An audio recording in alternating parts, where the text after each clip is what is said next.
Travel, learn, and see your friends. 走学，看朋友 by Dr. Edna Ma, narrated by Linda Yee. It was the first day of first grade at the Language Immersion School in Los Angeles, where classes were taught in both Mandarin Chinese and English. Ethan was the first student to arrive. His parents kissed and hugged him goodbye and wished him good luck on his first day. He could feel his heart racing in excitement. He couldn't wait to make new friends. He walked over to some building blocks and started to make a skyscraper. Minutes later, Dean entered, holding his mom's hand. He could feel his heart racing in nervousness. Dean saw a boy playing alone with his favorite building blocks and approached him. "Do you want to play with me?" the boy asked. "My name is Ethan." "Okay, my name is Dean." Dean pointed at the space shuttle on Ethan's shirt. "Do you like space shuttles?" "Yes, I do." "Want to make a rocket launcher?" "Sure." After all the students arrived, the teachers asked the kids to sit down at their assigned seats. Ethan and Dean discovered that they were seated next to each other. For lunch, they ate sandwiches and carrots. The teachers told the students, "Don't forget to eat your carrots. They're good for your eyes." Dean and Ethan turned to each other and said, "That's what my mom says." Laughing at the coincidence, the boys finished their lunch and ran outside to play in the sandboxes. "What else does your mom say?" Ethan asked. "She says I have to do my homework every night and study hard," Dean replied. "Ethan, my parents say that too. Why are you studying Mandarin?" "Because we're Chinese," Dean said. "My parents tell me I should know my language and culture." "Why are you studying Mandarin?" "My parents say it's good for me, like eating broccoli and carrots," Ethan said, repeating the answer his parents had given him. That night, Ethan told his parents all about his new friend Dean. "We both like dinosaurs and rackets and digging outside in the dirt. And his mom makes him eat his broccoli and carrots too." At bedtime, as Ethan was lying in bed, he asked his dad, "Are we Chinese?" "No, we're American." "Why am I learning Mandarin?" "You don't have to be Chinese to learn Mandarin, just like you don't have to be British to learn English." "Why do I go to a Mandarin immersion school?" "Because we think that learning Chinese is good for you, like eating your vegetables." "Why?" "Because you're exercising your brain the same as you exercise your body. When you learn a new language, different parts of your brain get a chance to be used." Ethan pictured his brain sweating while lifting dumbbells. "Why is that good for me?" "Because learning new things, like languages, is like having more colors and supplies in your art box. At first, you only had a small box of crayons. Then you had markers. Now you're using watercolors and mixing those colors together to make new colors. Each one of these is a tool for you to create something beautiful. Learning a new language is like having more tools to create with. Is this like when we lived in France and visited all those art museums? Exactly. We made a lot of new friends and tried a lot of new foods too. New friends like Dean. Exactly. I like that you're asking so many questions. That night, Dean told his parents and little sister, Genevieve, who was in kindergarten, all about his first day of school and his new friend Ethan. Mom, he is exactly like me. We both like dinosaurs and rockets. His mom sounds just like you too. She was happy that he had a new friend and would no longer be nervous about attending school. The next morning at school, Dean asked, Mom, which of these students do you think is my new friend Ethan? Is he the boy wearing the baseball hat and green shirt? No, Ethan's wearing the blue shirt. Before anyone knew it, the first month of school was over. The teacher was announcing the first field trip to the Natural History Museum. Dean and Ethan turned to each other and loudly whispered, Yeah!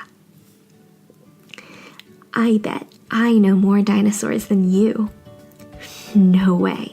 I challenge you to a dinosaur duel. T-Rex. That's too easy. Triceratops. Velociraptor. Stegosaurus. Spinosaurus. Brontosaurus. Hey, they're not called Brontosaurus anymore. They're called Apatosaurus. Ethan, Dean, do I need to separate you two? The teacher asked. They shook their heads and quieted down. Neither wanted to be separated. At dinner one night, Dean and Genevieve's parents told them their dad had received a promotion at work, and the family would be moving to Chicago, Illinois. They explained that Dean and Genevieve would attend a different school next year. Will Ethan go to this new school too? No, he will stay here, his dad said. But you will make new friends. Plus, you have your sister Genevieve, and she is your friend for life. You can keep in touch with Ethan with emails and writing letters. The corners of Dean's mouth turned downward. He knew he could come up with a better solution. Genevieve, seeing how upset her brother was, came up and hugged Dean. Maybe I can help you? Suddenly, Dean had an idea.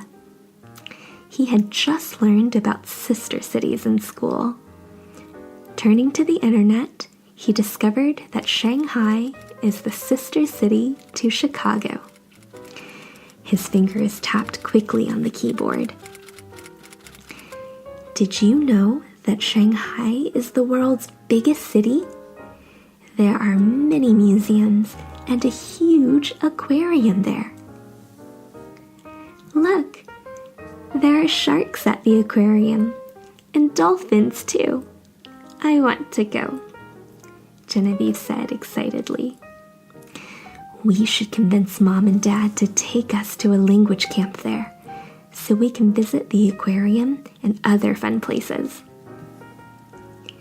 We have to convince them to say yes, and then we will show Ethan how to get his parents to agree, so we will be able to spend the summer together. Genevieve shrugged her shoulders, not knowing what to say, but she was happy that her brother was smiling. That night, Dean couldn't sleep. He was up all night scribbling notes with ideas of how to see Ethan after his family moved. The next morning, Dean sprinted up to Ethan and announced, "My family is moving away, and we might never see each other again. Ethan, you're my best friend.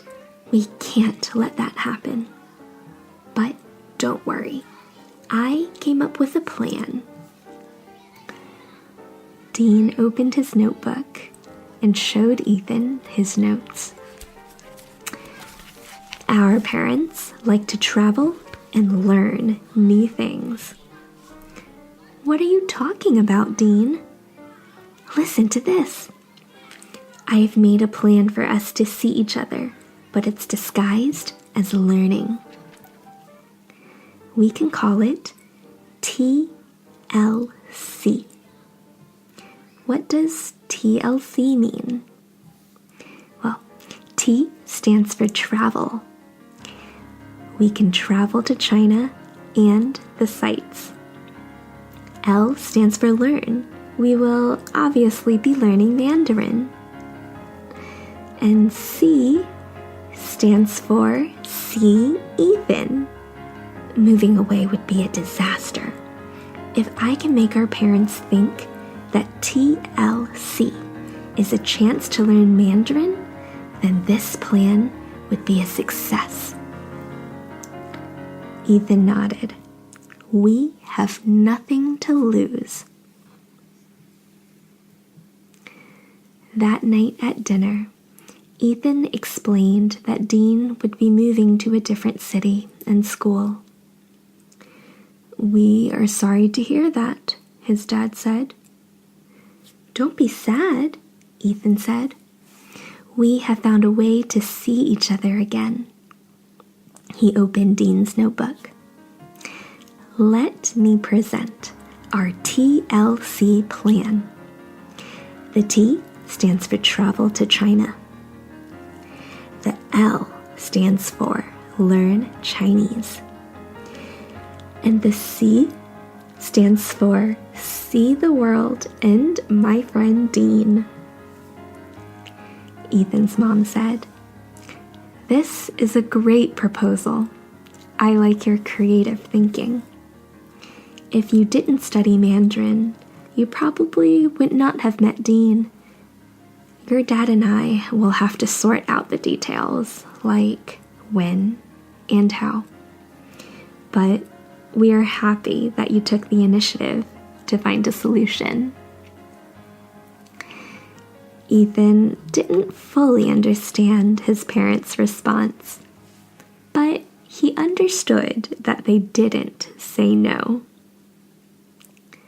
"Like you said, Dad, learning Mandarin is like exercising, and my brain would like to exercise in China."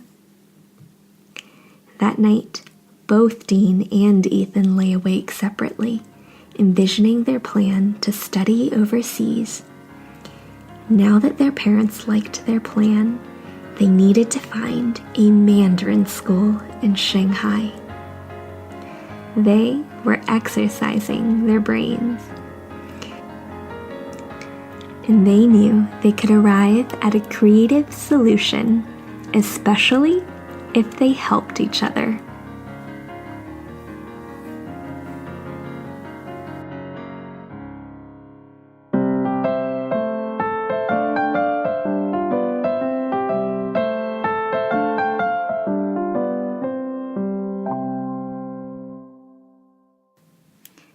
The end. You've been listening to Travel, Learn, and See Your Friends by Dr. Edna Ma, narrated by Linda Yee of Panda Cup Stories. About the author. Edna is a physician anesthesiologist and mom who was motivated to write a bilingual Chinese children's book inspired by her son's friendship after he enrolled in a Mandarin immersion school. Although she is not a native speaker of Mandarin, she wanted to read to her children in Mandarin. She found a limited selection of books for this age group, so she created these stories to include English and Mandarin with pinyin to facilitate different reading levels. Her stories celebrate friendship and cultural diversity. About Panda Cup Stories. Panda Cup stories are stories told bilingually in Mandarin Chinese and English, offering a comfortable stepping stone into a new language and culture. Created and narrated by Linda Yi, Panda Cup Stories is currently adapting Journey to the West, T.L.See, one of the 4 great classical novels of Chinese literature, into a children's book series with audio narration. Hear Linda read Travel, Learn, and See Your Friends at ednama.com. You can find other bilingual stories on the Panda website, pandacupstories.com.